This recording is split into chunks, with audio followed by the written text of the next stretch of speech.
स्वागत है आज की ताज़ा खबरों के इस शो में जिसका नाम है कोट्स टुडे हिंदी। मेरा नाम है सैयद आमिर हुसैन और मैं आपको बताऊंगा हिंदुस्तान के सभी कोर्ट से आने वाली आज की ताज़ा अपडेट्स। इन खबरों के बारे में अधिक जानकारी के लिए ज़रूर जाइए www.livelawin पे।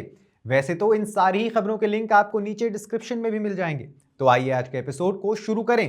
पहले आपको आज की सुर्खियां बताते हुए आरजी कर दोषी के लिए मृत्यु दंड की मांग करने वाली अपील की स्वीकार्यता पर आदेश सुरक्षित। ईसाई व्यक्ति द्वारा पिता को पैतृक गांव में दफनाने की याचिका पर सुप्रीम कोर्ट बेंच में मतभेद, दूसरे गांव में दफनाने का निर्देश दिया। हमें बताएं कि रोहिंग्या परिवार कहां रहते हैं।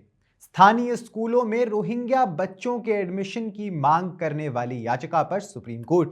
अन्ना यूनिवर्सिटी यौन उत्पीड़न मामले में सुप्रीम कोर्ट ने एफआईआर लीक मामले में पुलिस के खिलाफ हाई कोर्ट के निर्देशों पर रोक लगाई। सुप्रीम कोर्ट ने चंडीगढ़ मेयर चुनाव की निगरानी के लिए स्वतंत्र पर्यवेक्षक नियुक्त किया।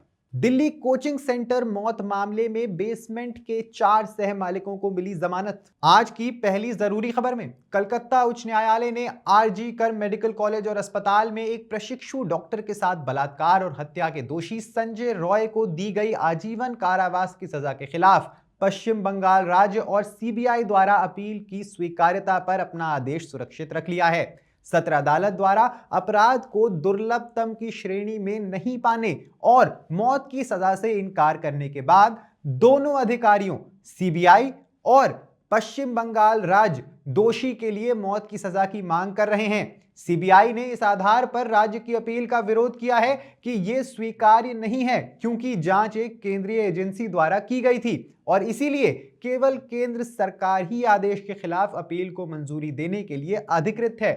मामले की सुनवाई जस्टिस देबांशु बसक और मोहम्मद शब्बर रशीदी की खंडपीठ ने की। अगली खबर में सुप्रीम कोर्ट ने सोमवार 27 जनवरी को छत्तीसगढ़ के एक ईसाई व्यक्ति की अपने पादरी पिता के शव को या तो उनके पैतृक गांव छिंदवाड़ा के कब्रिस्तान में या उनकी निजी कृषि भूमि में दफनाने की याचिका पर खंडित फैसला सुनाया, जबकि न्यायमूर्ति बीवी नागरत्ना ने अपीलकर्ता को अपने पिता को अपनी निजी संपत्ति में दफनाने की अनुमति दी। न्यायमूर्ति सतीश चंद्र शर्मा ने कहा कि दफन केवल ईसाइयों के लिए निर्दिष्ट क्षेत्र में किया जा सकता है जो कार्यकापाल गांव में है, अपीलकर्ता के घर से लगभग 20 से 25 किलोमीटर दूर। असहमति के बावजूद पीठ ने विवाद को बड़ी पीठ के पास भेजने से परहेज किया क्योंकि पिता का शव 7 जनवरी से शवगृह में रखा हुआ है। इसके बजाय पीठ ने सर्वसहमति से निर्देश पारित किया कि फैसला किया कि दफन ईसाइयों के लिए निर्दिष्ट स्थान पर ही किया जाए। स्थानीय स्कूलों में रोहिंग्या शरणार्थी बच्चों के लिए प्रवेश की मांग करने वाली एक याचिका में सुप्रीम कोर्ट ने आज याचिकाकर्ता एक एनजीओ को एक हलफनामा दायर करने के लिए कहा जिसमें बताया जाए कि क्या रोहिंग्या शरणार्थी अस्थायी शिविरों में कैद हैं या नियमित आवासीय कॉलोनियों में रह रहे हैं। जस्टिस सूर्यकांत और जस्टिस एन कोटेश्वर सिंह की पीठ ने social jurist a civil rights group द्वारा दायर याचिका में यह आदेश पारित किया जिसमें दिल्ली उच्च न्यायालय द्वारा इसी तरह की प्रार्थना को इस आधार पर खारिज करने को चुनौती दी गई थी कि इस मुद्दे पर केंद्र को फैसला लेना है।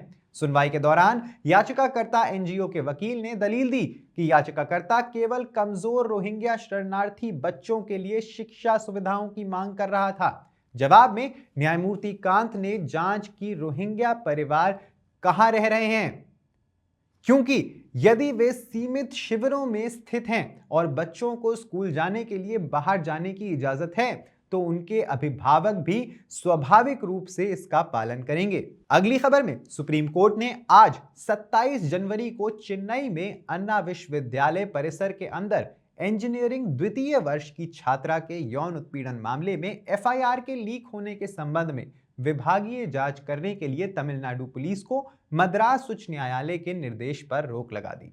न्यायमूर्ति बीवी नागरत्ना और न्यायमूर्ति सतीश चंद्र शर्मा की पीठ ने एफआईआर लीक के संबंध में राज्य पुलिस के खिलाफ उच्च न्यायालय द्वारा की गई प्रतिकूल टिप्पणियों पर भी रोक लगा दी।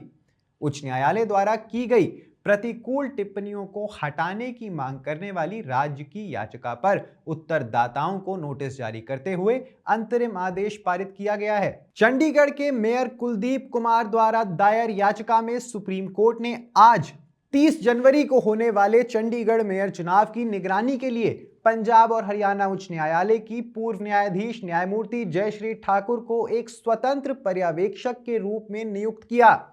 चुनाव की कार्यवाही उनकी भौतिक उपस्थिति में होगी, ऐसा अदालत ने कहा। नगर निगम की ओर से सॉलिसिटर जनरल तुषार मेहता द्वारा दी गई अनापत्ति के बाद जस्टिस सूर्यकांत और जस्टिस एन कोटेश्वर सिंह की पीठ ने मामले की सुनवाई की और नियुक्ति का आदेश दिया।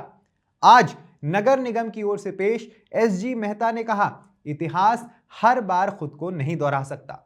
जो भी हो, यदि न्यायालय एक स्वतंत्र पर्यवेक्षक नियुक्त करना उचित समझता है तो निगम को कोई आपत्ति नहीं है। तदनुसार न्यायालय ने अपना आदेश पारित किया। दिल्ली उच्च न्यायालय ने हाल ही में शहर के ओल्ड राजेंद्र नगर इलाके में राव के आईएएस कोचिंग सेंटर के बेसमेंट में 4 सह मालिकों को नियमित जमानत दे दी है, जहां पिछले साल जुलाई में डूबने से 3 सिविल सेवा अभ्यर्थियों की मौत हो गई थी। न्यायमूर्ति संजीव नरूला ने परविंदर सिंह, तजिंदर सिंह, हरविंदर सिंह और सरबजीत सिंह को जमानत दे दी और उन्हें 5 लाख रुपए जमा कराने को कहा, जो कि मृतक के परिवारों को कल्याण के लिए दिल्ली राज्य कानूनी सेवा प्राधिकरण को जमा करने हैं। ऐसा तब हुआ जब अदालत को सूचित किया गया कि सुप्रीम कोर्ट के निर्देशानुसार आरोपी स्वेच्छा से 5 लाख रुपए का दान करने के इच्छुक थे। आरोपी व्यक्तियों को पिछले साल सितंबर में एक समन्वय पीठ द्वारा 5 करोड़ रुपए जमा करने की शर्त पर अंतरिम जमानत दी गई थी। यह पैसा कोचिंग सेंटरों के संचालन को सुव्यवस्थित करने के लिए एलजी द्वारा रेड क्रॉस सोसाइटी को दिया गया। ज्यादा जानकारी के लिए सब्सक्राइब करिए हमारा यूट्यूब चैनल या विजिट करिए हमारी वेबसाइट www.livelawin, जहां आप इन सारी ही खबरों के बारे में अच्छे से जान सकते हैं। लाइव लॉ हिंदी पे आपको हिंदी में सारी ताजा अपडेट्स भी मिल जाएंगी। अगर आपको ये वीडियो पसंद आया है तो इसे लाइक करिए और कमेंट करिए अपने व्यूज। हमें यूट्यूब पर सपोर्ट करने के लिए हमारे वीडियो को शेयर करिए। आप हमें सपोर्ट करके लीगल जर्नलिज्म को प्रमोट कर सकते हैं। धन्यवाद।